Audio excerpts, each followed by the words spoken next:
emo song.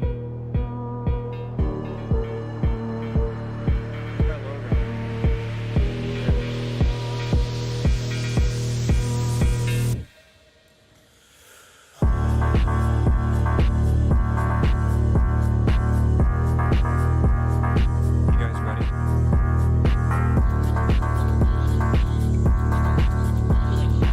Gather around, everybody. Gather around.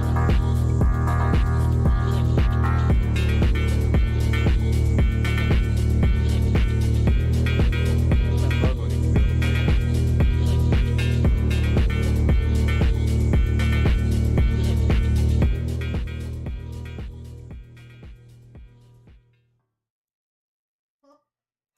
Sarah, I'm live. I know this isn't inappropriate or anything, but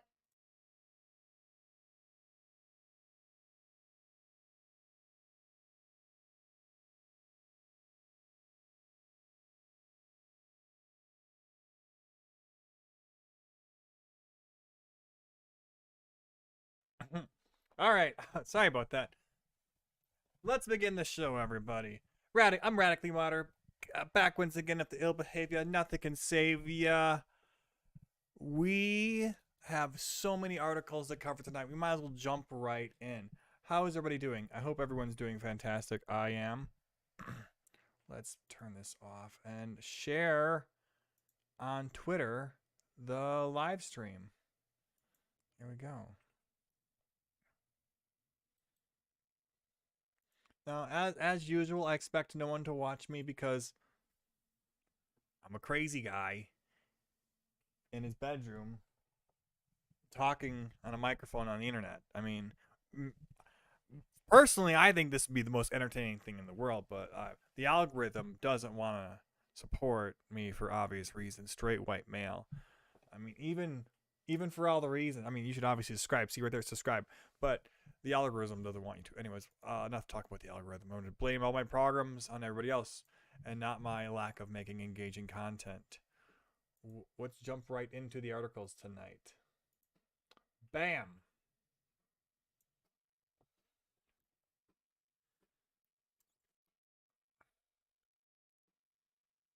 Where's my chat? Do I even have some chat? Good.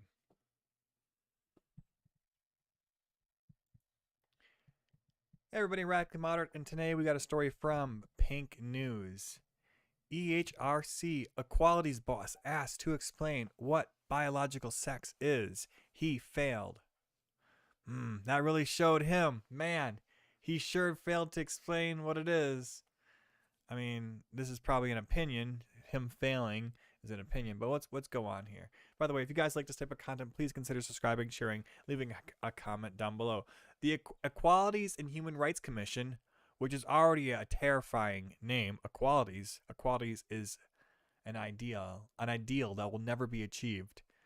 Human beings are born different, and there's no way to change that unless you're going to change human beings somehow. Leaders floundered when asked to define, quote, biological sex, unquote, after the watchdog weighed in how changing the definition of sex in the Equality Act. On Wednesday, April 5th, the EHRC published a letter it wrote to Equalities Minister Kemi Badenoch, I don't know, whatever, Kemi, at a request advising on the impacts of changing the legal definition of sex in the Equality Act to mean biological sex. Well, we're just clarifying. We're trying to make our language precise as possible. That's what I would say. Having precise language that avoids confusion is best. Don't we all agree? Unless you're trying to do something nefarious. That's why you'd want confusing, ambiguous language, in my opinion. While the letter was merely advisory and did not suggest a path of action, it sent alarm bells ringing throughout the community. Okay. What do you mean? By alarm bells, I mean 5 news articles published something. The letter laid out areas where change would bring greater clarity. Yeah, that's what I was saying. The government is understood to be considering its options, but a former EHRC director has suggested that such a change, as well as stripping trans people of their rights, would be legally illiterate and unworkable. Really? Why? Why? I mean, sex is not the same thing as gender. Sex is biological sex. Gender is a feeling. Sex is a physicality. It's can be observed. Gender can't, supposedly. Hold on.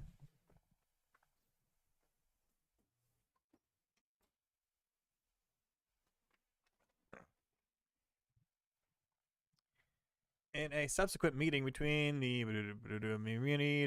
he asked him what is biological sex. Boo struggled to answer. Instead, after seconds of silence, he deferred to Melanie Field, Executive Director of Strategy. According to both tweets from Belcher and a transcription of the conversation, he couldn't answer. That's all they're saying is he couldn't answer? Or more like he chose not to answer. I think that's what happened here is he just chose to sidestep it. He's like, I don't have the exact, he's having a brain fart moment. That's what I would say. We've all had brain farts before. I'm going to lower my monitor and just do this. Do we have an actual transcript? Okay. Okay. This is what they did here. They only actually have this part of the silence. 8 seconds of silence. Okay, so it says, Helen, thanks, redacted. What is biological sex? 8 seconds of silence. Melanie, would you like to give an answer on the basis of law as it stands? As law as it stands doesn't define biological sex, so there is a definitional issue if the government wished to act on the latter. So when the secretary asked you about biological sex, what definition did you use? 5 seconds of silence. Dun dun dun. Well, I feel like they're being really uncharitable here with this 5 seconds of silence. I feel like I don't even trust this. I think this 5 seconds starts from what? This well is in the middle of this 5 seconds of silence because I don't trust anything these people say. What is done here is the flag there is a definitional issue. So I think the discussions of we had has been acted on the basis that sex recorded at birth is a proxy for biological sex, and that that's the position we set out for existing guidance. Silence. Dude, these silence. I've never seen anyone include silence in a writing like this before. Has anyone ever seen this before? Silence. Yes, silence. Silence. Every time they're making silence seem like a crime. 6 seconds of silence. Oh man. Silence. Silence.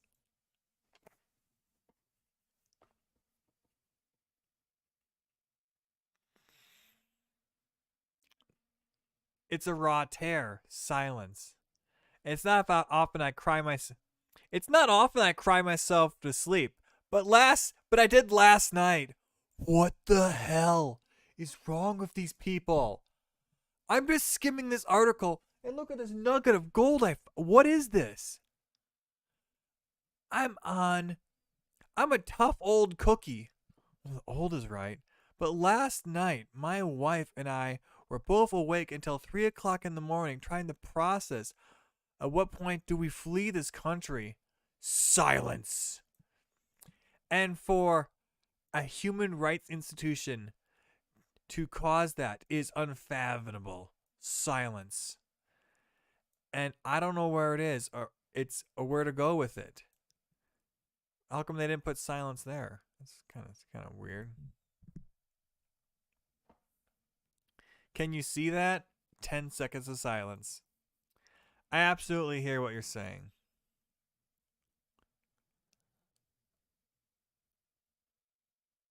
HBMB.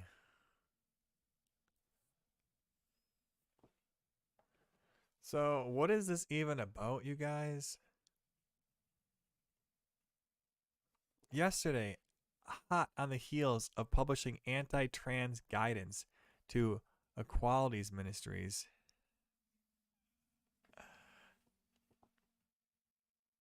There's some loud motorcycles outside. Sorry. The anti-trans guidance is defining sex as biological sex.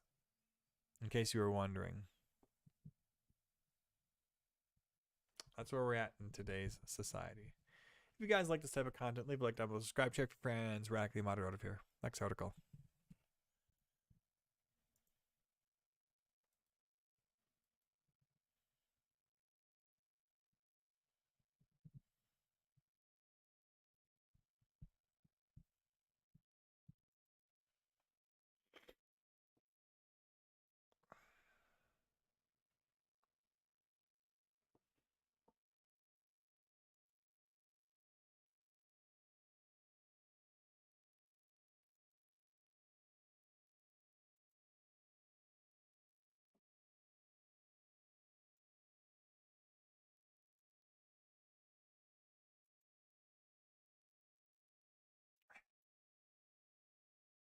Oh, Mr. Beast.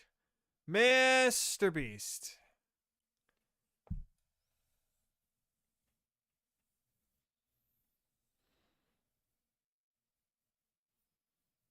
We got a couple different write-ups of that. Might as well talk about it now. Let's talk about Colorado Springs.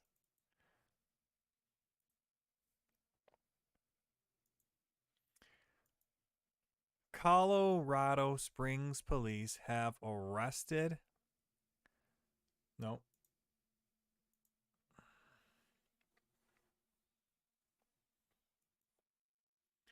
The Elbert County Sheriff's Office has arrested and charged a former Colorado Springs student for planning an attack on a school he used to attend, along with other schools in the area with firearms and bombs.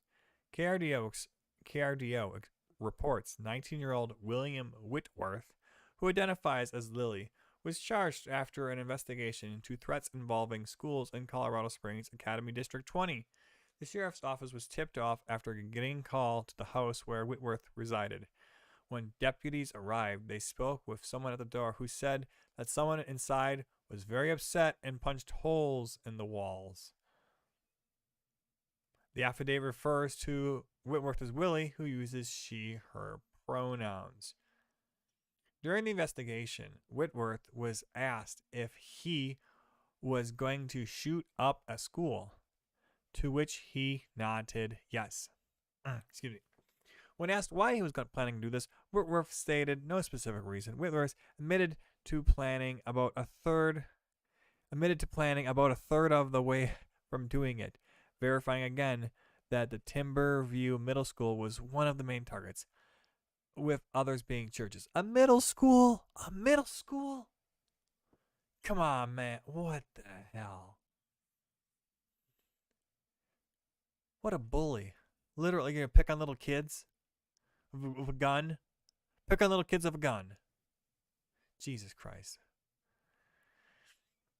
The affidavit states investigators found a manifesto, a dry erase board with floor plans, and a list of names and a notebook. The dry erase board was so detailed of the school's layout that included identifiable labels identifying the office, bathrooms, classrooms, and different levels. Quote, There were two notebooks deputies found more floor plans, a drawing of a clock used for detonation device stating remove clock's internals and screw and drive a screw into desired detonation time on the face of the clock. And this is what they meant by making a mockery of a massacre. Whitmore, I don't even know what that means. Whitmore stated I don't know why the deputies are doing it like that, watched a YouTube video on how to do it regarding a picture of a detonator. Deputies obtained a search warrant of the house and found the Communist Manifesto by Karl Marx and Frederick Engels. And more books with notes. Inside, one book had written Ways I Want to Die, with lists stating murder, burning alive, freezing, and drowning. Jeez. Excuse me. While White House press secretary praised the LGBTQI plus community on Thursday because they are fierce and fight back, Whitmore's arrest comes shortly after another transgender person had attacked a private Christian school in Nashville, Tennessee, killing 3 students and adults.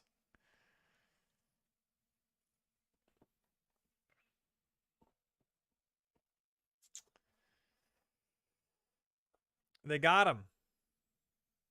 They got him. They actually got him before anything happened. Thank God. Thank God. FBI foiled for once. If you guys are happy the FBI got foiled in their plot, leave a like down below. Subscribe, share for friends. Radmod out of here.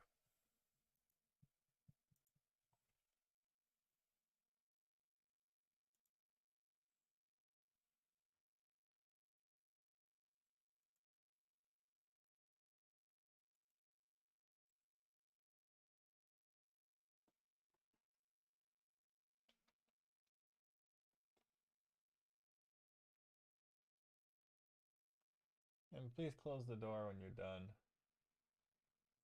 That's such a relief.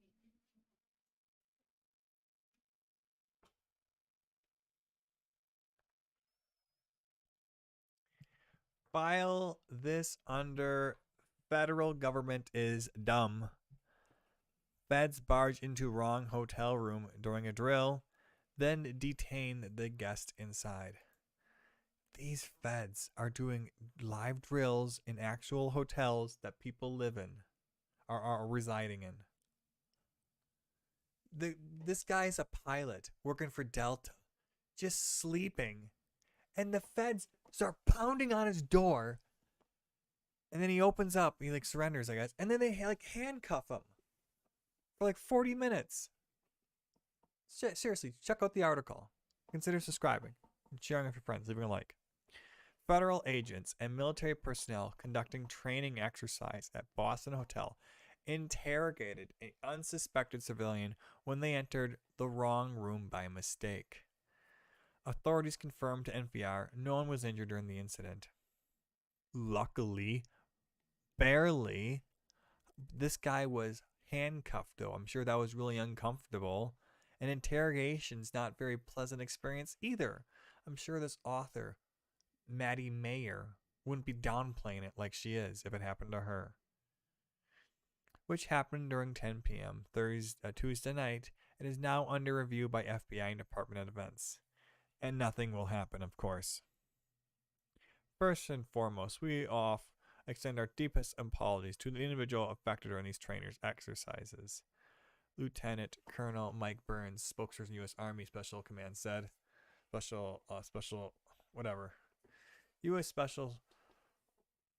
U.S. Army Special Operations Command. A member of the U.S. Army Special Operations Command had set up to conduct an essential military training with assistance from the FBI Boston Division, Burns said. So which is it, the FBI or the U.S. Special Operations Command? Who dropped the ball? Who do I blame here? Is it the military or the feds? Because I want to blame the feds. The training was meant to enhance soldier skills to operate in realistic and unfamiliar environments where there are actual civilians living. Just gonna arrest innocent people, maybe possibly kill them. The training team unfortunately entered the wrong room and detained an individual unaffiliated with the exercise. The FBI Boston division said personnel mistakenly sent the wrong room. Were sent to the wrong room based on inaccurate information. The agency did not provide information about the person who was detained other than they were not the intended role player. I saw a different article that stated that he was a pilot for Delta, because I think we get quotes from Delta down here. Oh yeah, Delta.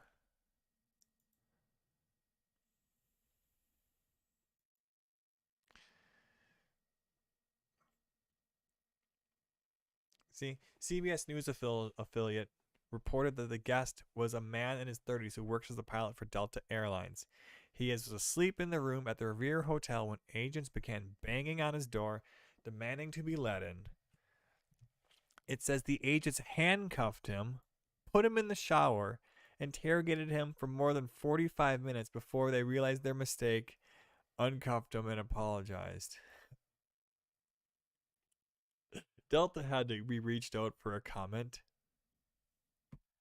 And it told NPR that is looking into reports of an alleged incident in Boston that may involve Delta people. And that's it, you guys. What do you think? What do you think what happened? I think it's a wild, wacky story. I think these FBI people, I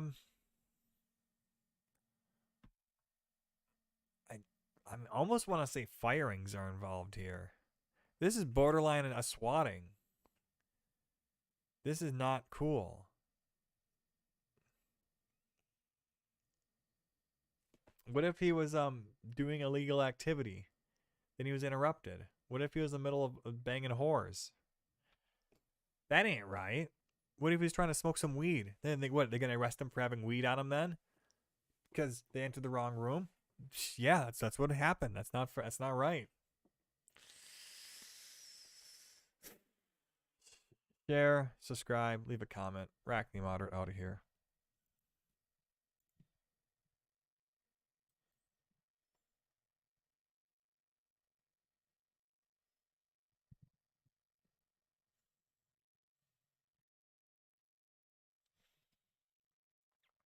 Here's an article accusing you of being a big old dummy.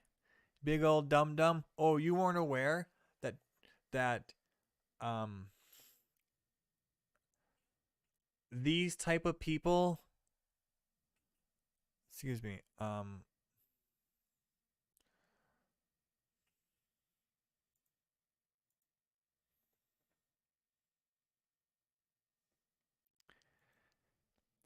so I got an article here that accuses you of being a dummy for not knowing that we got these people here, of being commonplace in advertisements. And what? Oh, you're only starting to boycott things now? What took you so long? That means you're not even allowed to boycott. Jack Daniels faces boycott calls over LGBT campaign. Lost a loyal drinker. First it was Hershey, then it was Bud Light. Now Jack Daniels is the latest brand this year facing a boycott claims over a company has gone woke. Social media users have taken offense to the whiskey's brewers' small town big pride campaign in which it teamed up with drag queens from RuPaul's Drag Race, despite the campaign being nearly 2 years old. Yeah, the funny thing is, it may be 2 years old, but I've never seen any advertisements for it until now.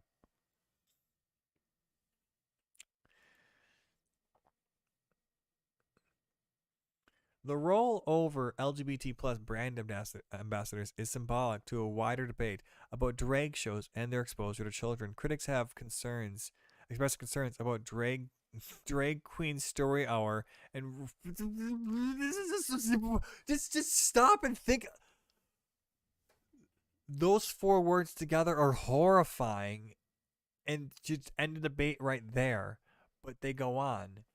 Readings for children by drag performers at libraries Tennessee Jack Daniels' home state was the first to pass a drag show ban in the presence of children over concerns about their sexualized content. The law has since been temporarily blocked by a federal judge. That's not right. Jack Daniels said in June 2021 they had teamed up with three drag queens from the hit TV show to produce a series of videos called Drag Queen Summer Glamp, which was released during Pride Month, which features participants competing challenges around the company's Lynchburg, Tennessee distillery. Whiskey makers said at the time that it was a bold new experience for both queens and their host, while Lauren Richmond, then brand manager for Jack Daniels Tennessee Fire, noted the campaign reaffirms our commitment to the LGBT plus community despite being a quote unexpected partnership. Jack Daniels gets drag culture, which is all about celebrating individuality and inviting others to accept you as you are. Trinity the Tuck, one of the drag queens involved in the campaign, said in a statement. I don't care about her statement. This is how Pride should be celebrated, with friends, new and old, in place you would never expect, said another participant. Since then, the episodes and other promotional material have been available on the company's website. Excuse me for a second.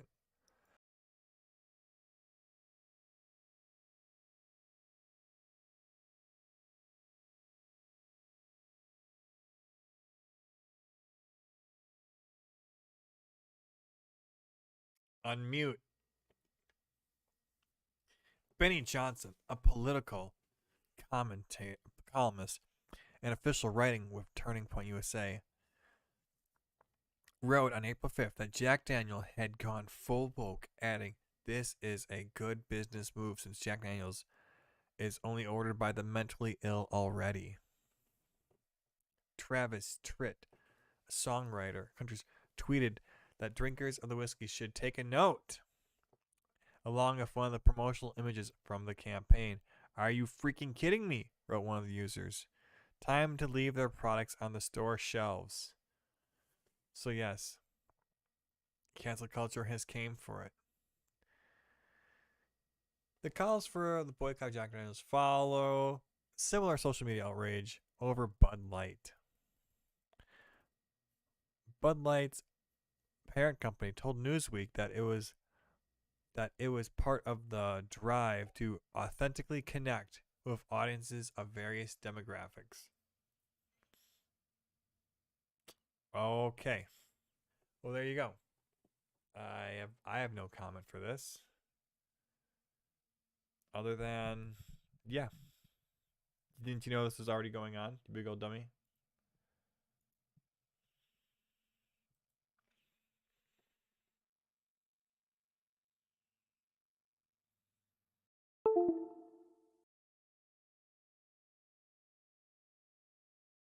Mic check.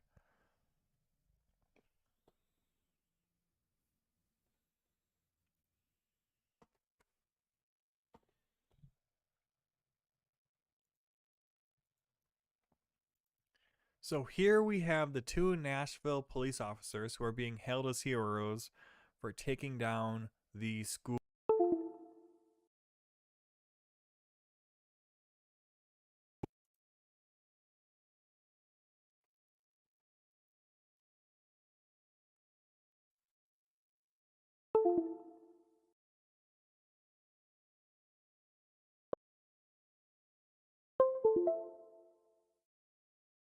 What's going on here? Mic check. My mic keeps disconnecting. It's not fair.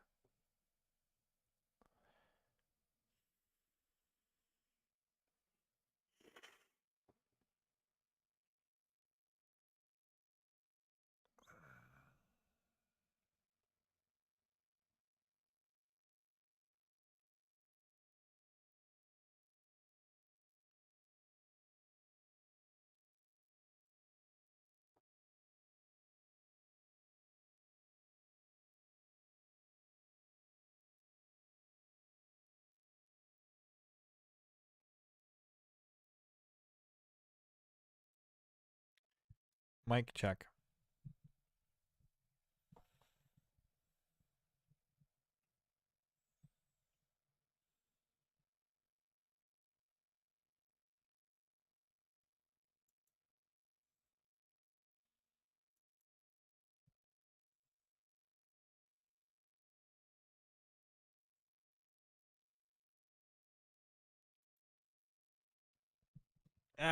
Let's get in the videos. So we got the Young Turks. Their video is titled "Idaho Passes Horrific Abortion Care Travel Ban." Became the first state to restrict interstate travel for minors seeking abortion access.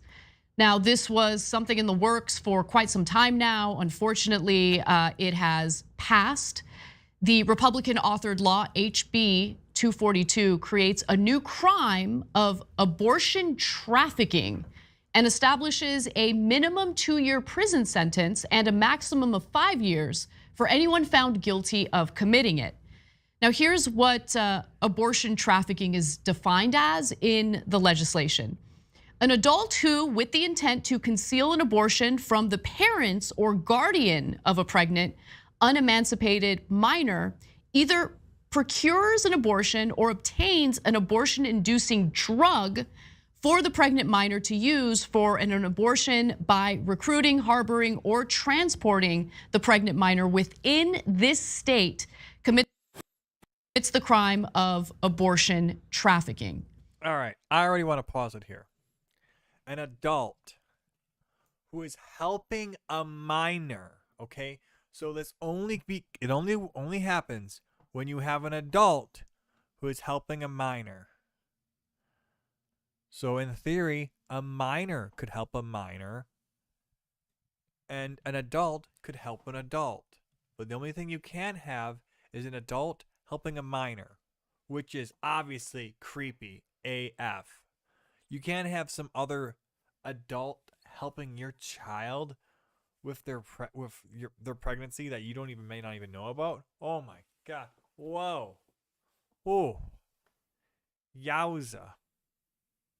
So this is interstate travel. It's just a way to essentially scare anyone who might think about helping a minor who is seeking an abortion. So let me just say, like, some of you might think, well, I mean, it's a minor. Maybe you want the parents to know, except what if that minor was raped by a family member?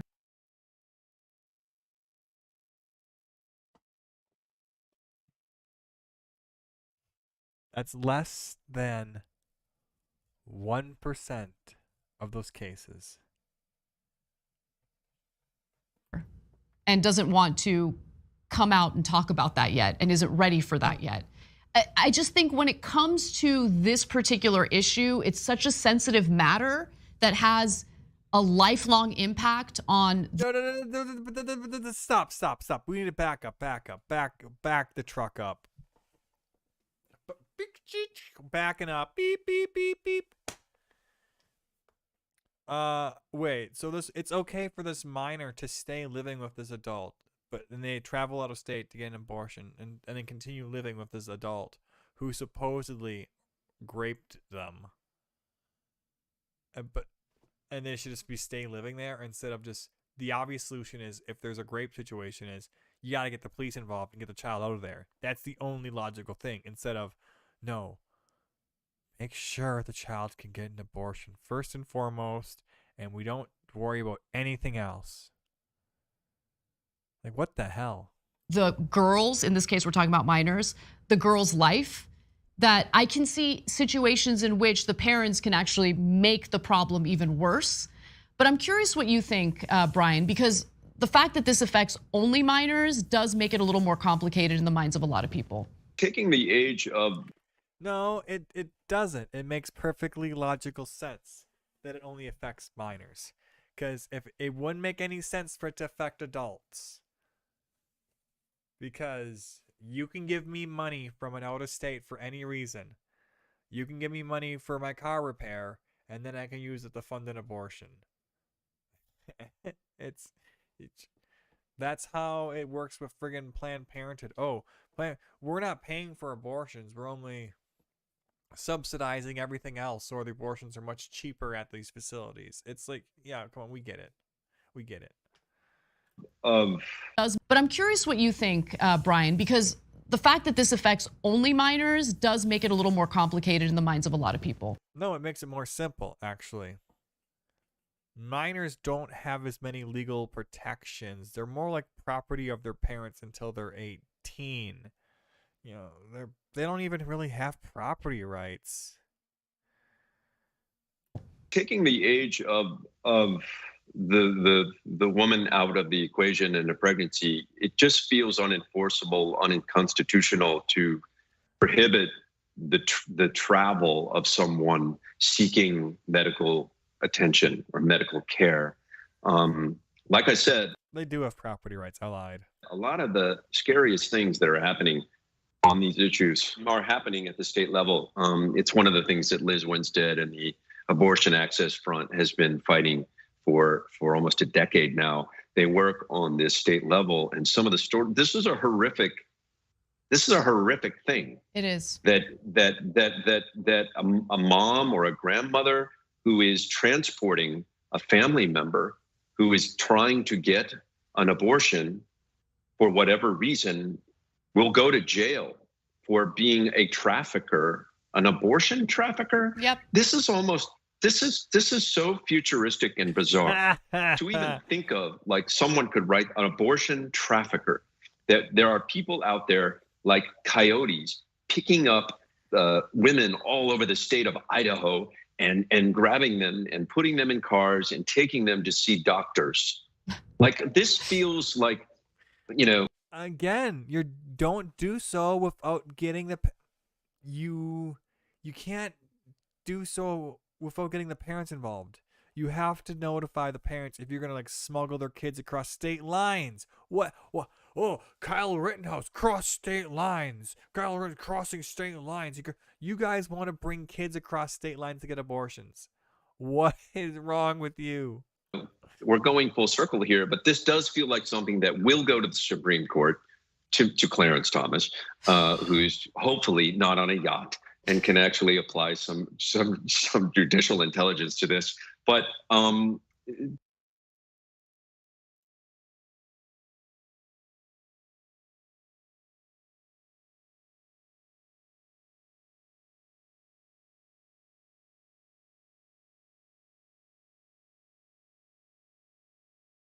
before I bought a ticket. It's $50.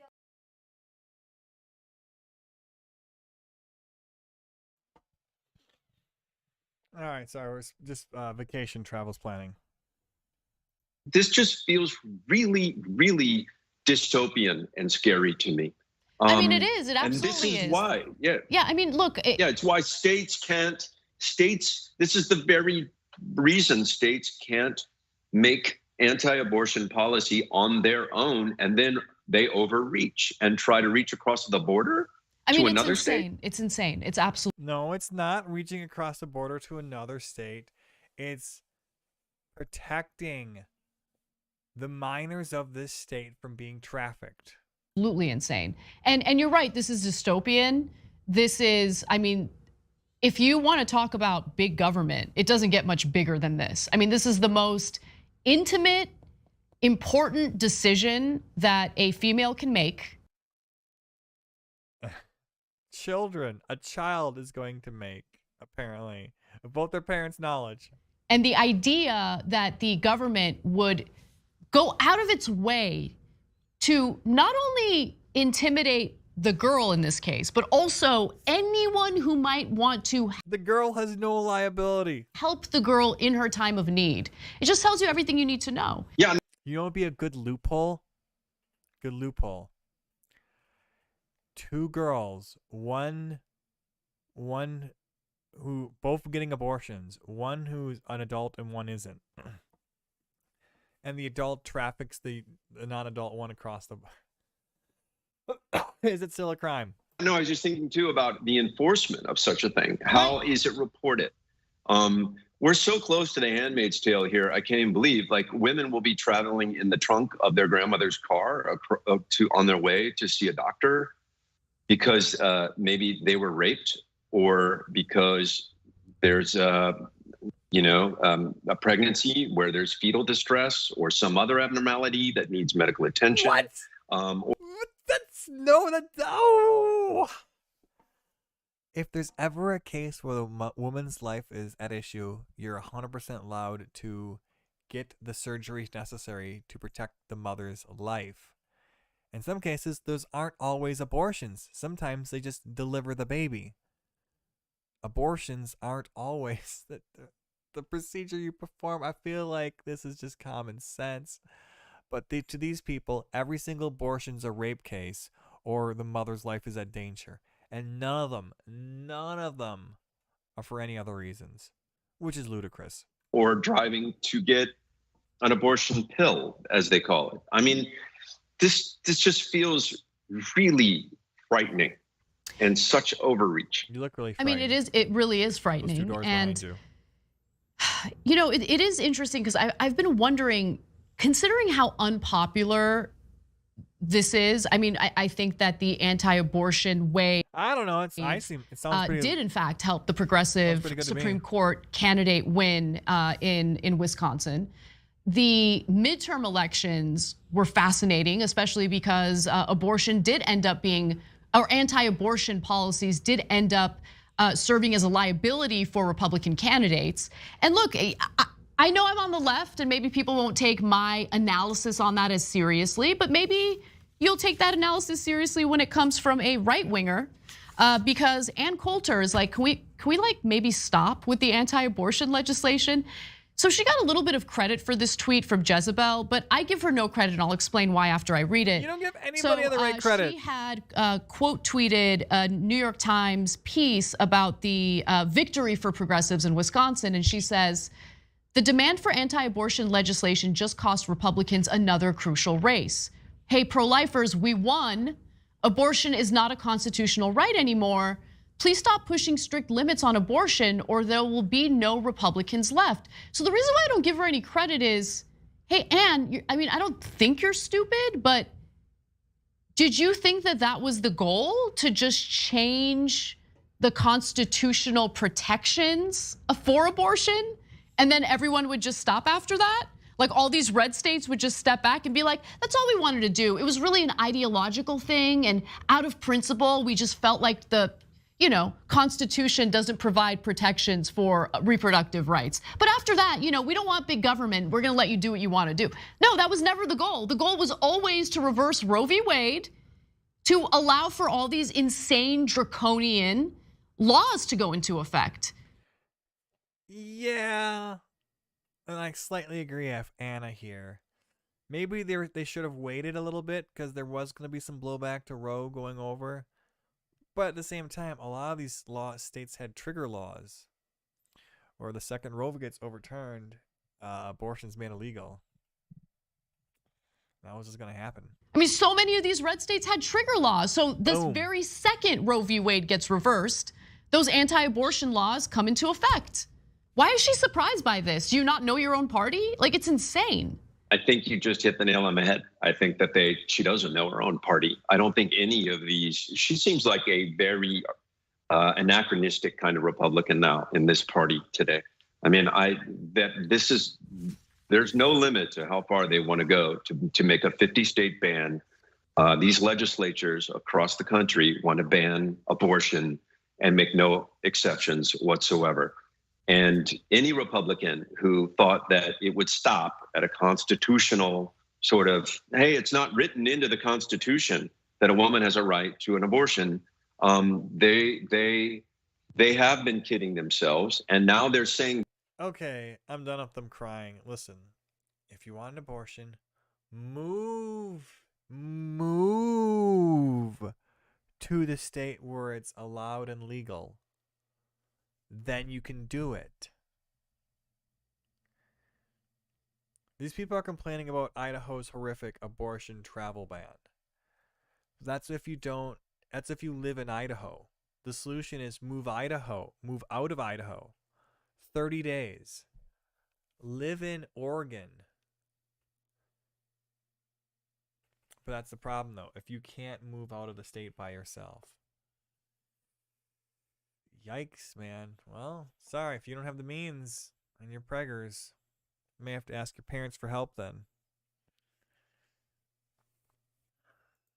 Because you're not going to be getting trafficked by random people online anymore. That's for sure. Like, subscribe, bribe down below, Radically Moderate.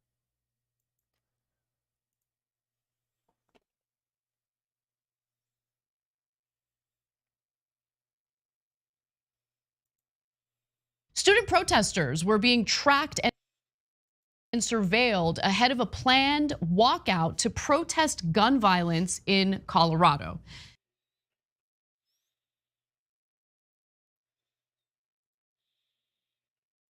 We got a video from the Young Turks here. Student protesters were being tracked and surveilled ahead of a planned walkout to protest gun violence in Colorado. Now, Colorado, much like the rest of the country, is grappling with endless gun violence. And these students decided, you know what, we're going to plan to walk off campus to Not really. to essentially have people finally listen to our demands here. We need common sense gun reform. But this bombshell report from The Intercept notes that the state agency known as the State's Intelligence Command Center issued a bulletin to authorities warning of a planned nationwide school walkout. Now, the Students Demand Action has coordinated this is what the bulletin said, has coordinated a nationwide school walkout amongst students throughout the country with similar trends to those seen in Colorado, stated the Situational Awareness Bulletin dated April 4th, which was issued by the Colorado Information Analysis Center. Now, the Colorado Information Analysis Center sounds super benign, except it's really not, okay? Ooh. But first, a little more from the bulletin itself. Yeah, but seriously, the planned school walkouts are believed to be in response to several recent school shootings. The CIAC, and that's the Colorado Information Analysis Center bulletin states, going on to identify over 24 Colorado schools where walkouts were expected to take place. Now, just to fill you guys in, I know there's been a lot of shootings lately. What are the two shootings that inspired this walkout? Last month, for instance, 2 school administrators were shot and wounded by a 17-year-old in Denver's East High School. On March 27th, 6 people, including 3 students, were killed when a former student opened fire at a religious school, Covenant School in Nashville, Tennessee. Now, what the hell is the CIAC, and what is their true objective here? Well, CIAC's mission is preventing acts of terrorism, taking an all crimes, all threats approach, according to the agency's own website. It's not clear how the student walkouts relate to this mission. Experts have long criticized fusion centers like CIAC for operating with broad authorities and very little oversight. And so it has a benign sounding name, but the whole purpose of this, I guess, government entity in Colorado is to fight terrorism and potential threats. These students, if you ask me, unless there's information that we're not privy to, haven't seemed to pose any kind of threat. Seems like they just wanted to practice their First Amendment rights and walk off campus to protest and call for more gun regulation, which a lot of people in this country want, but of course lawmakers don't want to listen to that. And in this case, you have like an intelligence agency within the state of Colorado just keeping tabs on the kids. Brian, thoughts on this? It's a reminder for us all to be very conscious of what is happening on a state level with our agencies and our legislatures. I've always thought that the scariest stuff that goes on in America is being perpetrated by super dominant super majorities in state legislatures, because one, there is very little oversight. It's the states, 2, not the federal government. Okay, I'm done with these guys. Get the fuck out of here.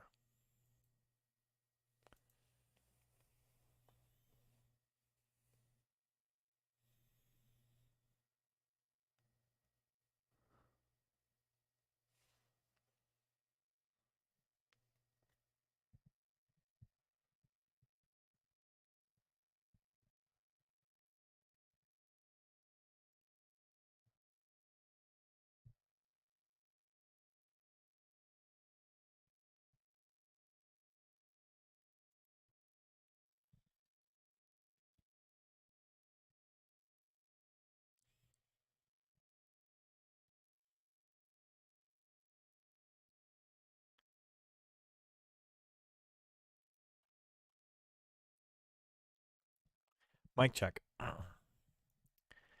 NPR TV critic says chief tweet Elon Musk could have just spent 5 minutes listening to their content. National Public Radio is still butthurt over Twitter slapping it with, quote, state-affiliated media flag. We did a post earlier on Glenn Greenwald's thread about the matter, which asked the question, when was the last time NPR did a report that angered the Biden White House, the FBI, the CIA, the NSA, etc.?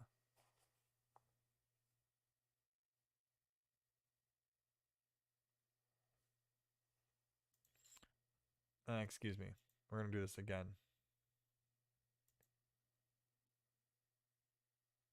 Just that my browser may have looked funny.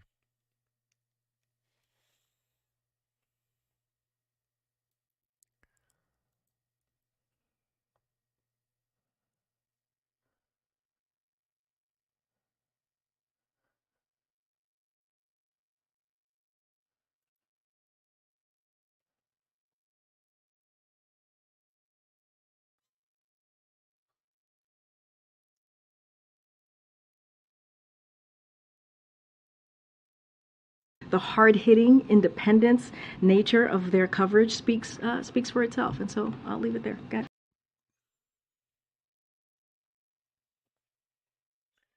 Let's see here. We got Miles. Let's read Glenn Greenwald's thread at this point.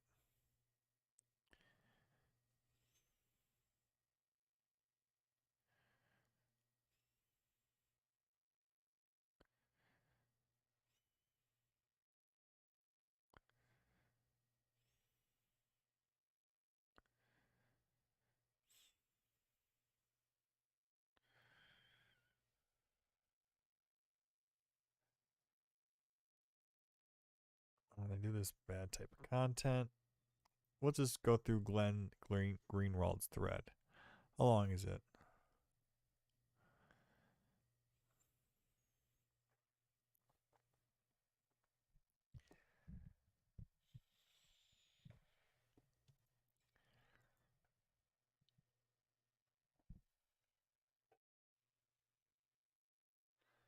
It's his thread.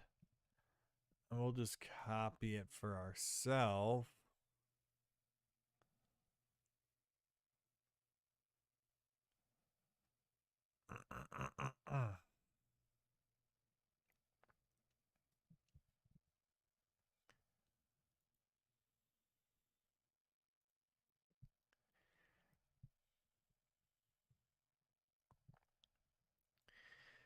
So, NPR was labeled state affiliated media by Twitter, and they're not taking it very well.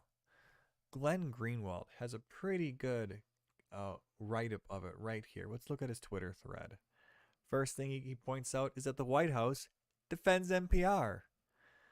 Totally. The best way for a news outlet like NPR to show they're not beholden to a U.S. government and are unbiased is have the White House press secretary rise to her feet in defense of NPR and heap praise on their great reporting. The hard-hitting independence nature of their coverage speaks for itself, and so I'll leave it there. Got it. Truly independent outlets anger the state. They often end up where Biden DOJ has put Assange, not showered of praise by the White House press secretary. When was the last time NPR did reporting that angered the Biden White House, FBI, CIA, NSA, etc.? NPR does this for the CIA. And it's a link to, in rare public speech, CIA director spoke about the agency's role in Ukraine. So, CIA Director Bill Burns made a rare public speech Thursday and talked about the role in the agency. Oh, so here he is talking to someone privately at NPR.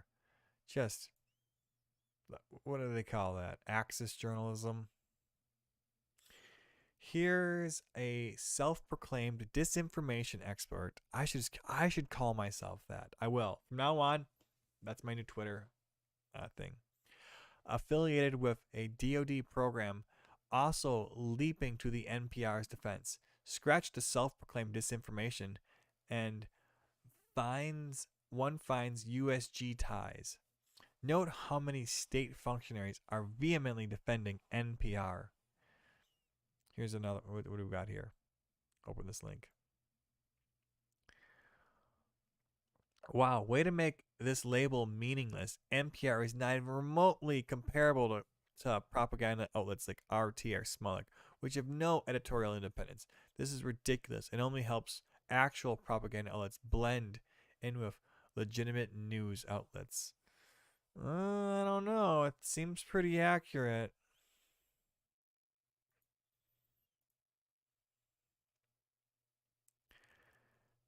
Here's another one. I did not work for any outlet funded by Russia. Yet, you, however, are DoD affiliated media.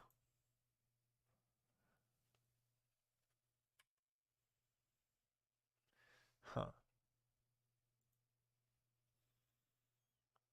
Well, I forgot about this. There is no industry more intrinsically fraudulent than, quote, disinformation experts. It's a scam expertise, so of course it's filled with scam artists and grifters. Right? I mean, it's full of grifters. That's where I belong. Many of whom are lined up defending the uber independent NPR. Well, I'm not defending the uber independent NPR. So maybe I'm not a real grifter. So it's Michael Tracy talking about this. Was just reminded of some of the different information perpetrated by RVA Wonk, when she bilked her Twitter followers out of thousands for a trip to sunny Hawaii to investigate Tulsi Gabbard. Still no word on how that trip went. Hilariously, the GoFundMe page is still up. Yep, thousands.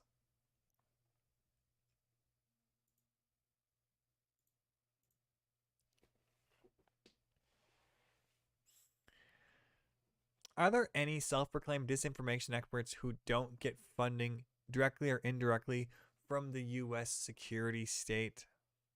And he links to another example here, RVA Wonk. NPR has an article complaining that Twitter now wait, so this RVA Wonk person, are they writing for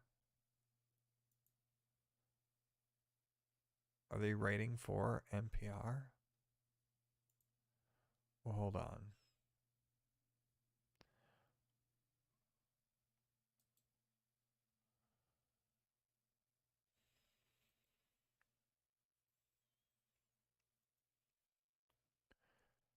RVA Wonk. Who do you work for? Studying disinformation. I should message her and say, studying disinformation. Bah! I study disinformation too. And your disinformation. Okay. Back to his thread. There's no more industry. Yep, we covered that one. NPR has an article complaining that Twitter has now characterized it as U.S. state affiliated media. To prove that they are not, they cite the fact that White House press secretary defends NPR's Twitter journalism. Yes. To prove that we are not state affiliated, we point to the state. Wow. That makes you look real dumb, NPR. You should point to other, maybe like some sort of bipartisan symposium, like a group, a bipartisan group of media outlets who say you're not state affiliated. Because if you'd have like 5 people left wing, 5 people right wing, all agreeing to that, that sounds pretty credible. But just pointing to the state, that's not credible. So they lose credibility right there. But she also defended NPR's journalism. Yeah, that is a strange choice. Amazing. NPR, in trying to argue it's not state affiliated, didn't only cite praise from the White House press secretary for its quote journalism. It also cited this bullshit self-proclaimed disinformation expert who works in a program funded by the Pentagon. Caroline RVA Wonk has spent years lying about the scam she pulled.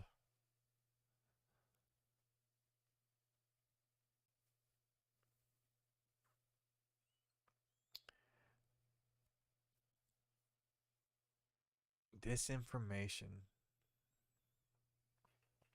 Did they change disinformation? False releasing or secretly released by a government to yeah, I don't agree with that definition. So if you guys like this type of content, leave a like down below, subscribe, share for friends. Radically Moderate out of here. Give me a thumbs up too.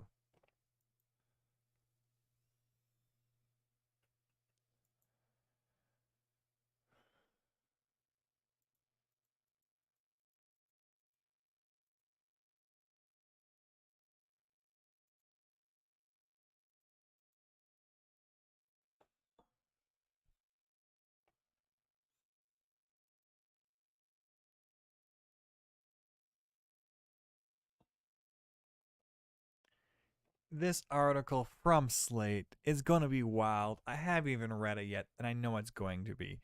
Stick around, join me reading this article, grab a drink, hit like, leave a comment, subscribe. It's from Slate, and this is what it says. Clarence Thomas broke the law, and it isn't even close. It isn't even effing close. It isn't even close. It's not even close. It's not even close. Can you believe this headline? It's not even close. It probably won't matter, but it should. All right, guys, let's hear him out. Let's hear him out. Let's see what he's cooking something.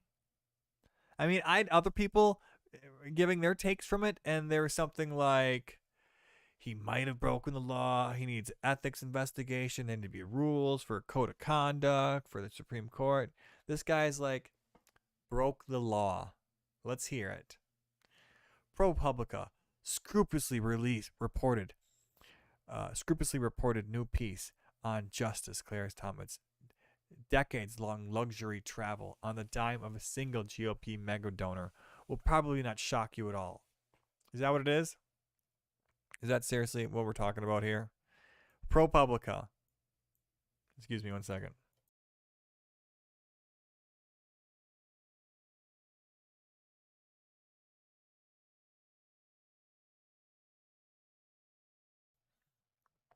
ProPublica. They're supposed to like do actual like hard hitting journalism. That's what they do.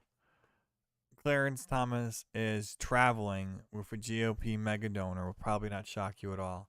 Sure, the dollar amounts spent are astronomical, and of course, the justice failed to report any of it. And of course, the mega donor insists that he and Thomas are just dear old friends. What? Is Thomas not allowed to have a rich billionaire friend? Oh, if you have a billionaire friend, that means you're influenced by everything he does. Really? Really? Really?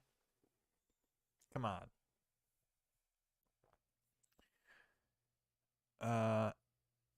Here's the thing though. I'm sure friggin' Thomas has his pick of the litter of billionaire friends to hang out with. Think about it. You guys are thinking, oh, well, he's influenced, and that billionaire will want him to make decisions in a certain way in the Supreme Court, and that's obviously biased. That's where you're wrong. You see, because I'm doing a little BSing now, but stick with me.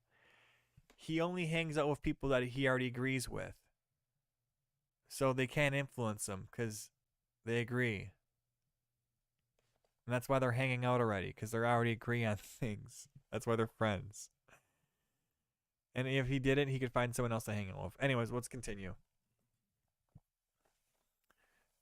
So, of course, the super yacht and flights on the Bombardier Global 5000 jet and the resorts are all perfectly benign. So, while the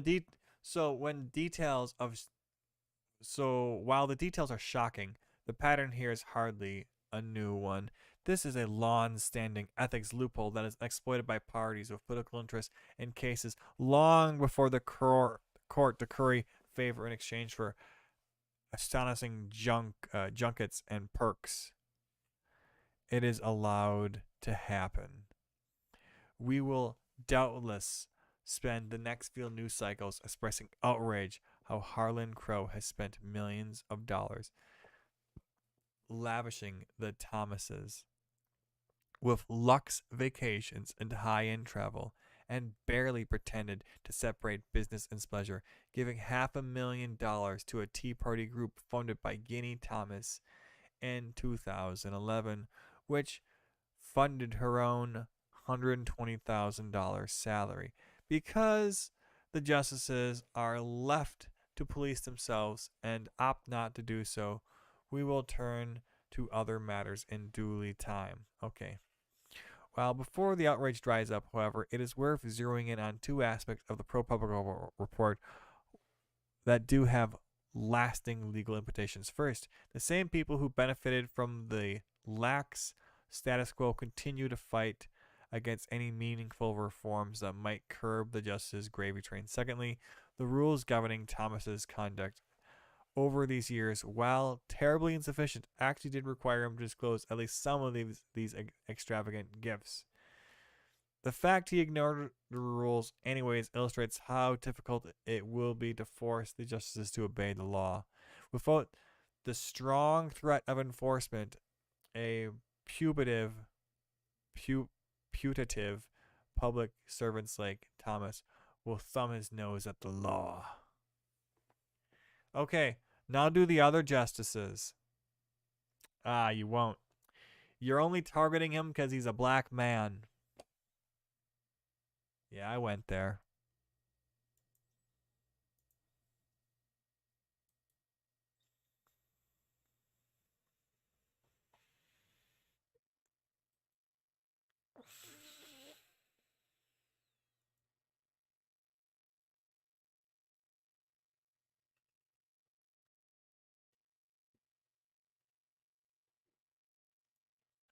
News Nation's Vev Turrets.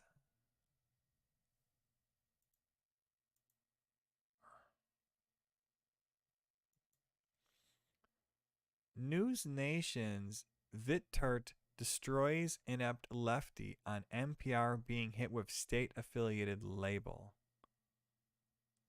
On Wednesday night, News Nation, on balance, host Leland Vittert battled woefully unprepared liberal strategist Kevin Schroff on whether it was appropriate for Twitter to slap NPR Tuesday night with the U.S. state-affiliated media label. With the two taking obvious stances. Schroff hilariously denounced the label, but unintentionally proved the label's accuracy by proclaiming countries that are better off with state-run outlets to compete against everyone else. What? Hold on. Prove the label's accuracy by proclaiming countries are better off with a state-run outlet to compete against everyone else. Oh, okay, I see what he did there. Wow.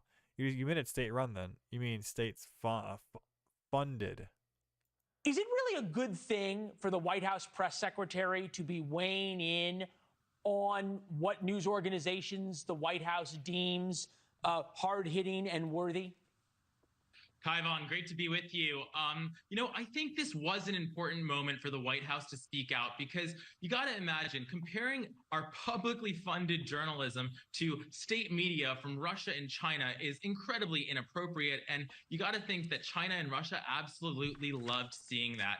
Public funding. How about we make our media less like theirs then? for journalism is important, especially as we see local journalism, which NPR, has local affiliates all over the country, dying. And because when that happens, there's this vacuum that. Well, so I just want to understand. So you're saying that publicly funded journalism is better than privately funded journalism? No, I'm saying that it's important to have, at least some publicly funded journalism. Why? Because I think that, it allows us to have a diversity of opinion that isn't necessarily backed by corporate interests, right? Like we've seen how when a big media conglomerate like Sinclair goes around and buys up all the local news outlets and then sends them talking points, that has an impact on our democracy. So having sort of independent, publicly funded journalism, which is what NPR is, and let's be clear. But how Whoa. you're saying Publicly funded. No. It's taxpayer funded. that because something's funded by revenue, that it is not independent. But somehow something that is funded by the federal government is independent, even though they are dependent on a certain party to be in power to fund them. Well, no, there's laws that go towards the Republicans don't like NPR. So if Republicans get their way, NPR would be defunded. How does that not create a real moral hazard for NPR? There's an entire political party. Half of America thinks NPR is in the tank against them. And Republicans would like to defund NPR and allow it to sink or swim like every other journalist organization. Would you be opposed to government funding for a conservative-leaning outlet?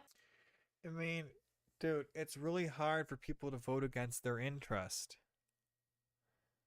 Like, imagine if when you went to the ballot, every time you voted Democrat, you got a 3% raise. Every time you voted Republican, you got a 3% negative raise. Oof. Man, that makes things more painful. It starts the people vote with their pocketbook, people vote for their morals, people vote for all sorts of reasons here.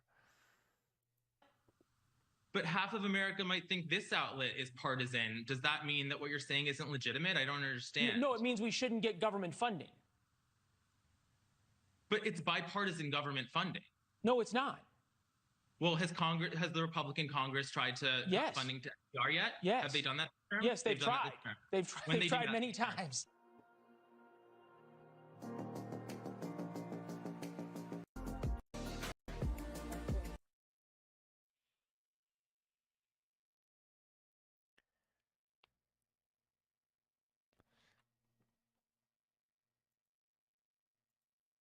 Let's get to the next clip here. The Majority Report, Sam Cedar. Kid Rock declares war on woke beer.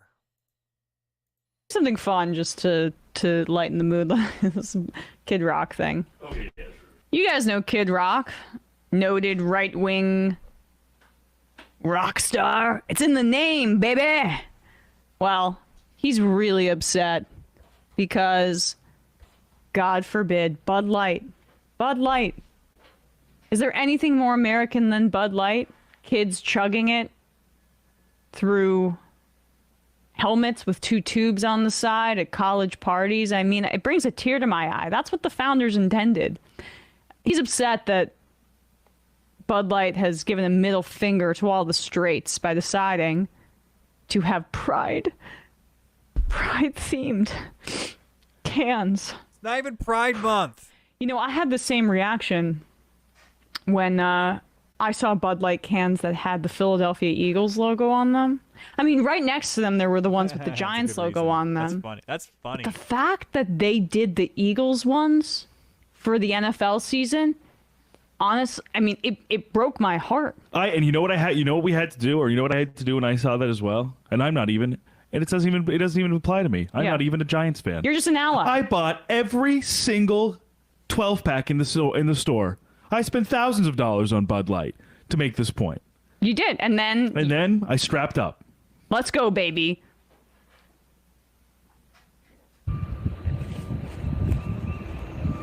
Yo. Grandpa's feeling a little frisky today. Oh, Let me say something to all you and B. All right, pause it just for 1 sec.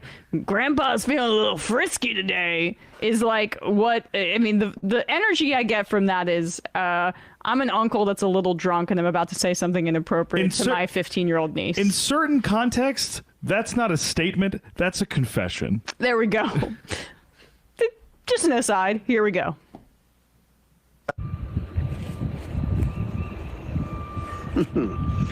Grandpa's feeling a little frisky today. Let me say something to all you and be as clear and concise as possible.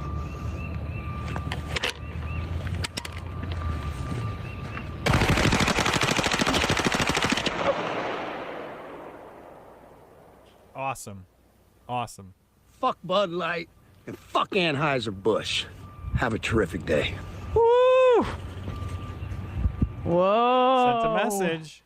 You're talking about it. Carnage. I mean, honestly, we should have put some sort of not safe for work warning on that. All those Bud Lights. All those fishes, all those that fish and wildlife that just caught a stray in the lake behind Kid Rock's enormous mansion wherever he is. Supposed to be funny. He's a multi-millionaire platinum selling recording artist with a probably when I riff, I try to make it fucking funny. Semi-automatic weapon. Or I get really angry. Like literally 72 cans of Bud Light. Hashtag relatable. Who among us has not gone to the store, bought 3 24-packs of Bud Light, put them on a table, and then shot them with an AR-15? Also, can you put this still up here? Like, did he only get...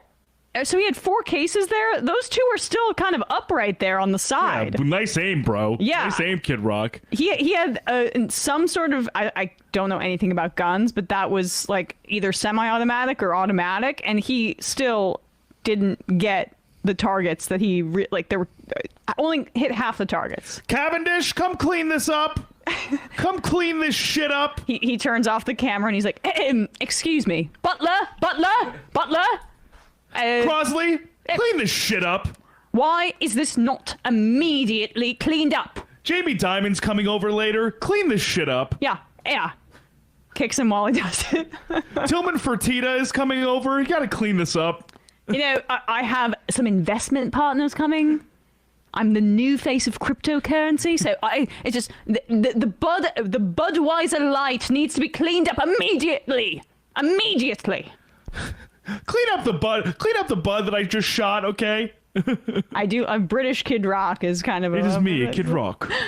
It's just the child Rock, the Rock the Younger. What the fuck is happening? I am Rock, the fourth. I'm a little inbred, but fourth in line to the Rock throne, and we are officially moving to Keystone Light here at the palace. So unless I see Dylan Mulvaney on the cover, and then I'll shoot that one as well. Oh! I mean, that's a wonderful idea for content. I would say. I dare say. I mean, what is there to add? I prefer a different kind of beer. I can't even. What's a really fancy beer off the top of your head? Like fancy beer. I prefer a Belgian wheat. A Belgian wheat. A wheat beer. A Hefeweizen. Dude, I need to start playing a laugh track. Well, he really showed Bud Light there. Hey, folks. One of the biggest challenges we have in today's media world is how do I become an educated media consumer? And for me, what helps me understand what's happening with stories out there and how it's being reported, I use Ground News. What it does is it breaks down how a story is being covered, both on ideological. There we go. I think we saved it at the end. I need to get a laugh track going here. A little short. Can I get a longer one? We'll just keep these on the ready.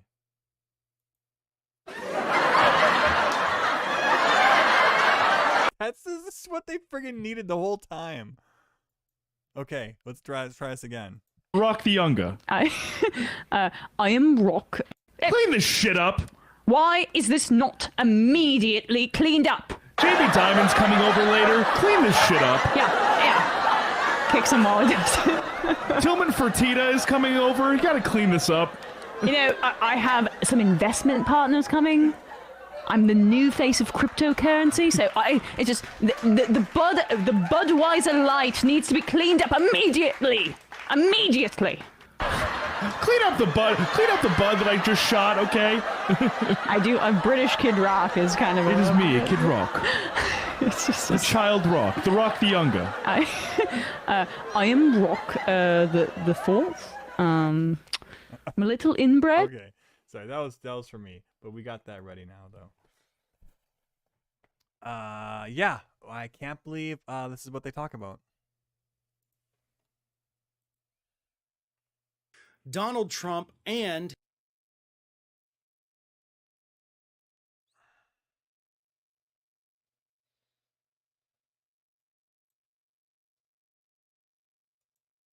we got a video from Fair and Balanced. Donald Trump and his children apparently have decided that the best way to fight the charges that Donald Trump is facing. No, you're right, Swirly. He's saying how all these commentators like these guy or Pac-Man will pretend to be middle class, or they're upper middle class, but they pretend to be working class.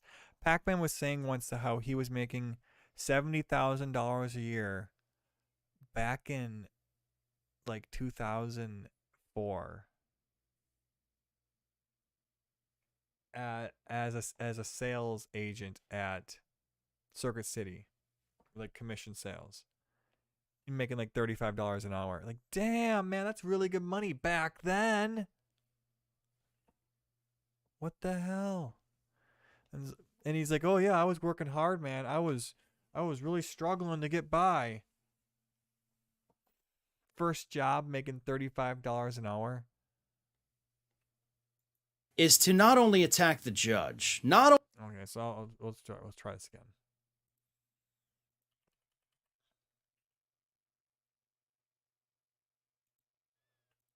Donald Trump and his children apparently have decided that the best way to fight the charges that Donald Trump is facing is to not only attack the judge, not only attack the Manhattan District Attorney, but to attack Judge Merchan's entire family, basically putting a giant target on each and every one of them. Not really. After Donald Trump's arraignment on Tuesday, as we all know, he went back. You can say someone's politically biased without saying target them. Actually, it would be the last thing you'd want to have happened would be to target his family. Back to Mar-a-Lago, gave his little speech, and he attacked the judge. He attacked the judge's wife, and he attacked the judge's daughter, who at one point worked for a group. Attacked. We're really friggin' leaning heavily into the word attacked here. It's a metaphorical attack. He attacked him with words. But to these lefties, words are violence. So he might as well committed violence. If the evil bad man talks about you, that's a crime right there. Arrest him. That was because he's gonna incite a mob against you. Affiliated with the Kamala Harris campaign, later the Biden-Harris campaign. That is true. Sure. These people want the power to be able to incite mobs against you. But if you do anything slightly remotely similar to that by like exposing their evil actions, and it happens, and even if your intention is not to rile up a mob, but just for the purpose of exposing them, they'll say you're trying to incite violence. It's so disgusting. Sure. But she didn't specifically work for the campaign. She worked for the group that was a part of that. So, it is important to make that distinction. But either way, Donald Trump Jr. tweeted out a Breitbart article that had a picture of the young woman, had her name and everything, basically saying, here she is, folks. Well, how about we criticize the Breitbart journalist from writing an article? Because who's at fault here? Donald Trump Jr. for retweeting the article, or the article for existing? Who's at fault here? Just letting you know. And we all know what they are trying to do. No, we don't. The judge knows what the Trump kids and Trump himself are trying to do with these attacks, because the judge specifically already called him out in court on Tuesday, telling him don't do the stupid things. Don't do anything that's going to, quote, incite people. Hold on. This is a lie. Already called him out in trying to do with these attacks. This is literally a lie right here. This is a bold-faced lie. Guys, he's lying to you. Because the judge specifically already called him out in court on Tuesday. No, he did not. He did not specifically call out Donald Trump. He referenced all parties. And to say, when the judge says, okay, listen, all parties, I don't want anybody talking about this on social media, that's not him talking about Donald Trump specifically. This asshat. Telling him don't do the stupid things. Don't do anything that's going to, quote, incite people. The judge was well aware of how Donald Trump behaves. And he did issue that specific warning. Don't do anything that's going to incite people. Trump's lawyers tried to say, hey, he doesn't do that. And the judge's like, shut up. You don't do it either. But he did it anyway. And he went after the man's daughter. Based. The people at Fox News have long told us, whenever a Republican's in office, that the children are off limits. Don't ever go after the children. Ever, ever, ever. Well, and I agree with that, by the way. It's off limits anymore. Now, Fox News. You guys constantly talked about Donald Jr. Constantly. Oh, but hold on. What's the kid doing? Why is he attacking the kid? Oh, no one. He always says, "Oh, he's attacking the kid. He's attacking the kid." No one ever asked why he's attacking the kid. News doesn't care about that when it's Democrats in office, obviously, but this has crossed a line. They put a target on that young woman's back. They put a target on the judge's back. They put a target. The target's on friggin' Trump's back right now. Are you kidding me? Trump has a target on his back. Look at this. Look at this gaslighting. As Trump is trying to reach out and not get arrested, anything he does will be accused of him trying to incite violence. On the judge, they put a target on Alvin Bragg. The judge has options. The judge has options, by the way, far beyond a simple gag order that Donald Trump would not cooperate with anyway. And that's why I think the judge didn't immediately put one in place. One of the options, according to a legal expert, is that if Trump continues this, the judge actually legally can bar Donald Trump from participating in his own trial.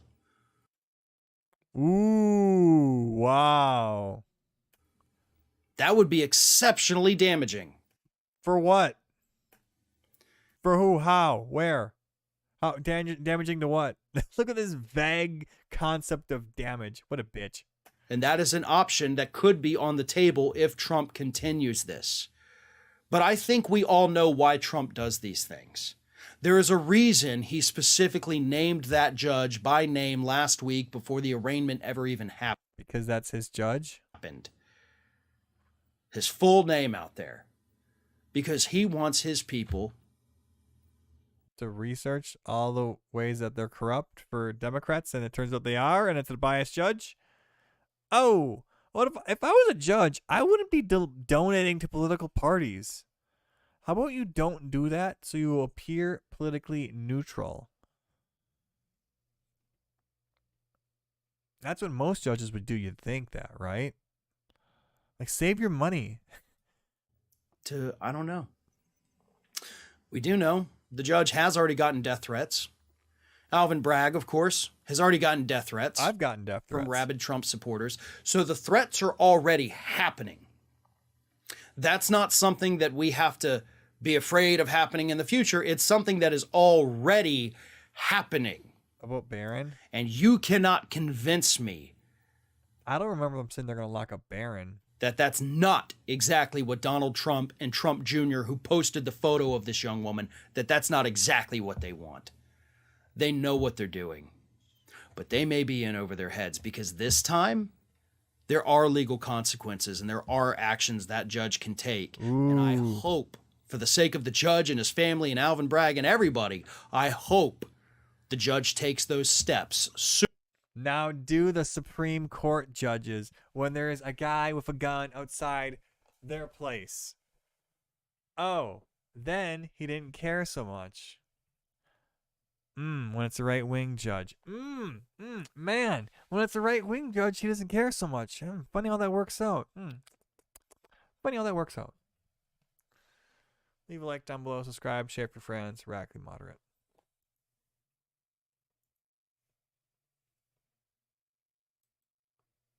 I'm going to Tucker Carlson. Tucker Carlson tonight on Tuesday, 2 days ago, Twitter slapped a warning label on all tweets from National Public Radio. Going forward, NPR will be identified for users of Elon Musk's social media site as, quote, state-affiliated media. Oh, man, that's awful. That is the same category as Russia Today or China Central Television. It means that NPR is not that different from the Tehran Times, with the exception, of course, being less accurate and more anti-American. So that happened on Tuesday. Why are we telling you about it? With all the momentous changes underway around the world, why would we open a show with a story about Twitter recategorizing NPR as state media? Well, because it's true. That's the reason. Finally, thankfully, somebody in authority has told the truth about something, and that is thrilling to see on its own terms. It's because NPR always talks smack about Tucker. In a world defined by lies from our leaders, this seemed like a rare sign of hope and progress. Telling the truth is the most revolutionary act of all, far more than taking up arms. And yet, you rarely see it. Human beings created language in order to describe the world around them more precisely than they could with, say, grunting or sign language. But unfortunately, we have been subverting our own creation ever since. But not tonight. By calling National Public Radio what it is, Elon Musk has used English as it was intended to be used in order to tell the truth. Of course, NPR is state media. Have you listened to it? It has all the hallmarks: repetitive dishonesty, authoritarian politics, unwavering devotion to the party in charge. Of course, that could describe virtually all media in this country. The difference is the state actually pays for NPR. NPR was created more than 50 years ago by a law signed by Democrat Lyndon Johnson. It was called the Public Broadcasting Act. And from its very first day, NPR was wholly dependent on tax dollars in order to exist. And it still is. Federal funding is essential to NPR, explains NPR's own website. So there's no factual debate about that fact, but there is a great deal of lying about it. Every year, NPR lobbyists head to Capitol Hill to demand more tax dollars. Democracy can't exist without us, they screech, while simultaneously at the very same time telling you at high volume that NPR takes virtually no tax money. So we don't need federal subsidies, don't even want them really, but you have to increase them. That is NPR's line, and has been for decades under the political leadership of both parties. And it's essentially unchallenged by anyone. It just stays. Wars and recessions come and go, but NPR funding remains. But after more than half a century, it is very clear that there is nothing public about National Public Radio. NPR is the radio station of permanent Washington. Yep. That's who pays for it. That's who benefits from it. By adding 3 simple words to NPR's tweets, Elon Musk exposed that forever to the world. Such is the power of truth. It exposes, and of course, it infuriates those who are exposed. To change the graphic there. So NPR howled in outrage, but with its signature pursed-lipped fussiness. Here's a direct quote from a piece on NPR's website, which really does belong in the Museum of Uptight Liberalism. Quote, NPR officials have asked Twitter to remove the label. They initially assumed it was applied by mistake, NPR spokesperson Isabel Lara said. We were not warned. It happened quite suddenly last night, Lara said. Here comes the best part. In response to an NPR email for the story seeking comment and requesting details about what in particular might have led to the new designation, Twitter's press account auto-replied with a poop emoji. Well, it's just so perfect you couldn't improve it. Hey, Twitter, stop calling us what we are. Okay, NPR, here's a scat cartoon.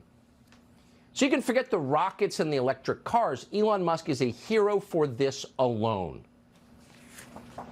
But NPR wasn't finished. It still had fight.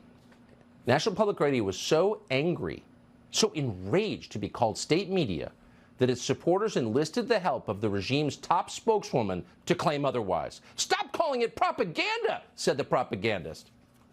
Again, it's an irony-free zone and just too great. Watch this. There's no doubt of the independence of NPR's journalists, and it has been. If you've ever been on the receiving end of their questions, you know this. You know that they have their independence in journalism. Yeah, if you're right wing, work diligently to hold public officials accountable and inform the American people. The hard-hitting independence nature of their coverage speaks for itself, and so I'll leave it there. That is so Baghdad Bob. It's unbelievable. Here she is reading a press release for NPR that tells us they're famous for hard-hitting independence, which speaks for itself. Really? How many tough questions have they asked you, Karina Jean-Pierre? Not a single one. They're fluffing her every day. She's so smart. And so she pays them back. Hard-hitting independence. This is the same radio station that in the final days of the last presidential campaign took a look at the biggest political story in years, the New York Post story on Hunter Biden's laptop, and then ignored it completely. And not only ignored it completely, but because they are fussy and self-righteous to their very core, they bragged about how they were ignoring it completely. We don't want to waste our time on stories that are not really stories, said NPR's managing editor Terrence Samuel. And we don't want to waste listeners and readers' time on stories that are just pure distractions. Right. 2 weeks before our presidential campaign, we find out that the Democratic candidate has been taking money from a foreign adversary, but that's just a distraction. So whatever happened to Terrence Samuel? What did he get in return for helping Joe Biden become president at the state-affiliated media network he serves? Well, Terrence Samuel has since been promoted to NPR's executive editor, but he still has time to spare because it's not that hard to put Morning Sedition on the air. So you know what he does in his spare time? Terrence Samuel hosts seminars on, we're quoting, disinformation and democracy at something called American University. Ooh. And no, we're not making any of this up. Nor are we fabricating NPR's report from just last month that informed us male athletes have no inherent performance advantages over female athletes. None at all. That is a fact, ladies and gentlemen. NPR said so. Men and women are physically the same size. They have the same muscle mass. There is no difference whatsoever in their bone structure. We checked with experts. So, as you know, NPR is famous for its widely respected science coverage. But that's not the only reason that NPR is now the go-to news source for unhappy female attorneys over 50. Oh. No, there's more to it than that. Oh. They're the lifestyle pieces, the features, as they used to say in the newspaper business. Here's a piece, for example, on how one African-American Barbie doll, ahead of its time in the toy industry, changed the life of a Latinx girl forever. I remember this one Christmas, my cousin's father gifted us all Barbies. And when everyone was unwrapping, you know, the excitement, el papel, the paper, and I opened up the Barbie and my Barbie was black, you know? And everyone kind of like looked at my Barbie and I looked at their Barbies and I could kind of like identify to their Barbies too. And I wasn't this kind of like as melanated as this Barbie. And I was like, oh my gosh, I am different. Unhappy middle-aged ladies talking about themselves. The narcissism piped directly into your Audi. That's NPR. You got to say they know their audience. They don't only serve their audience, they put their audience on the air. So it's kind of a continuous loop. The snake eating its own tail. So you probably shouldn't be too surprised that with an audience like its desperately unhappy, barren personal life audience, that NPR is all in on the question of romance novels. Watch. I'm like really big in the sci-fi ones. One of the books was a gay couple and one of them was a Kraken. And I didn't want that to unlock something in me. Unfortunately, it did. Before I knew what was happening, Cyrus was carrying me, the muscular lengths of his tentacles supporting our combined weight, and shuffling us towards the stall without breaking our kiss. I knew he was strong, but I didn't think he was that strong. You like that, Rollins? He asked, as his tentacles slammed the door to the shower stall open, and we stumbled inside. What? Well, so it's tentacle porn. Okay, yeah, I mean, technically it is tentacle porn, which is its own subgenre, and we're not going to pollute your mind by telling you any more about it than that. But what it really is narcissism. Because here you have an upper-income Oberlin graduate talking about, what would he be talking about? Well, himself, of course, because that's what NPR listeners want to hear about themselves. And that's the real journalism, the hard journalism Karine Jean-Pierre was touting from the White House briefing room. And NPR didn't just start doing it after they got Joe Biden elected. They've been doing it for generations. Their health coverage in particular stands out. Any news organization can run a piece on how to be more healthy. But only NPR dared to affirm the snack habits of its listeners by telling you, yeah, go ahead and be fat. Here's an anti-diet dietitian. So diet culture is this overarching system of beliefs and values that's really endemic to Western culture at this point in history. Christy Harrison is an anti-diet registered dietitian with a master's in public health. We've been trying to get Christy Harrison, the anti-diet dietitian, on our show for years now, but we're not NPR, so no luck so far. But if you're looking for coverage of LGBTQIA Z+ issues, well, you've come to the right place. Because it's not just the conventional stuff, gay marriage or trans issues. They've taken it to another level, as befits a cutting-edge, totally independent news channel like National Public Radio. Here they are reporting on trans dinosaur experts.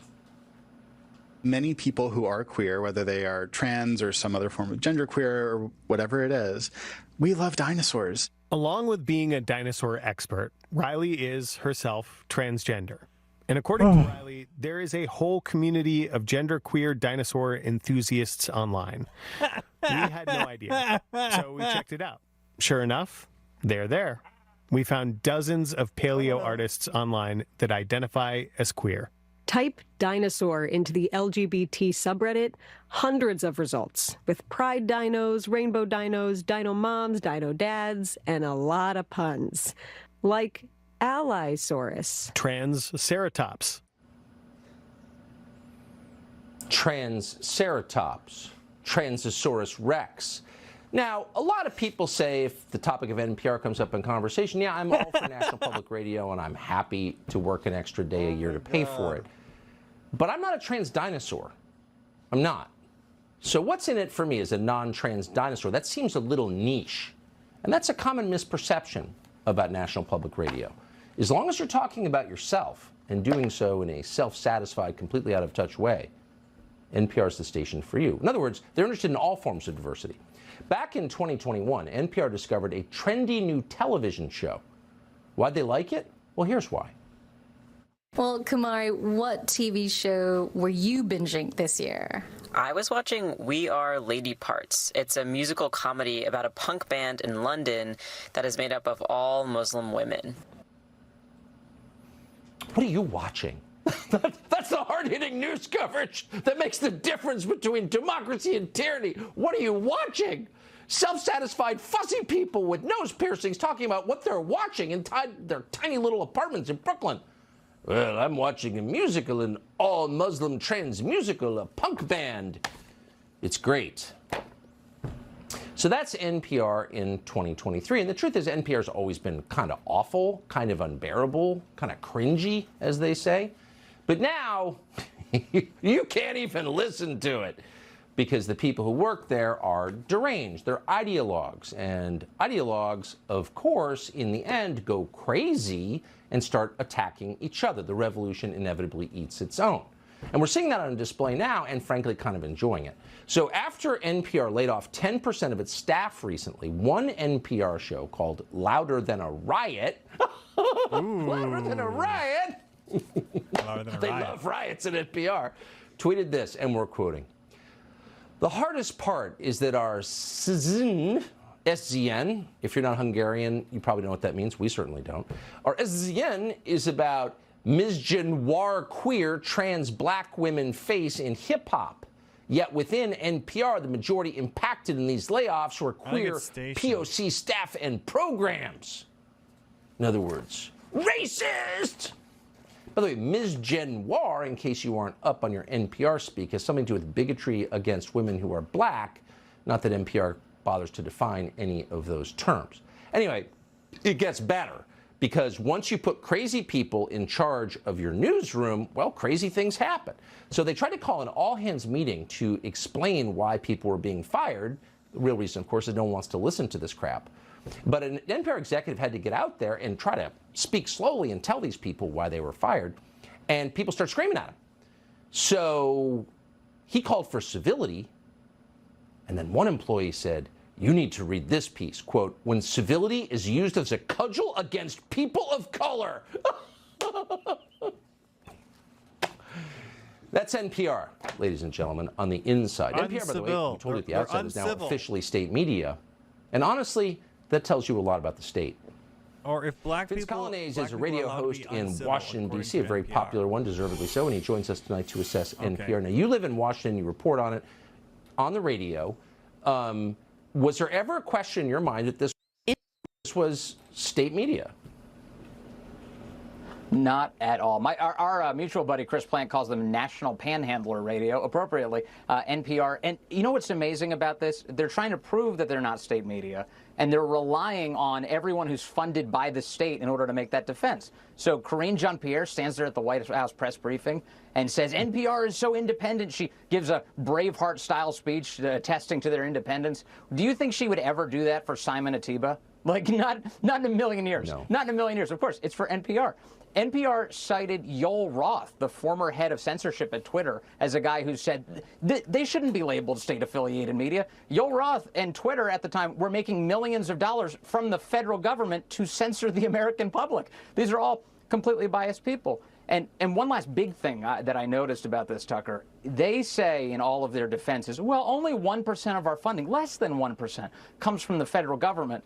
Even that is deception. Even that is a lie. NPR is a content organization. The 1,000 member stations that they send content to all pay fees to NPR. Guess where they get their money from? That's right, the federal, state, and local governments. As much as 23% of all of their funding comes from there. We're talking hundreds of millions of dollars, and here they are playing a shell game. And the only type of organization that plays that kind of deceptive shell game, not a news organization, one that is running a political operation on behalf of the government.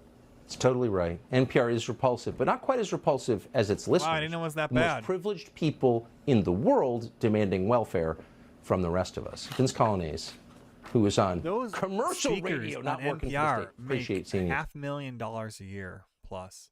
All right, thank you. Good to see you. A quick programming note: on Tuesday, we'll be heading down to the east coast of Florida. All right, I'm going to end this segment right here. Bam.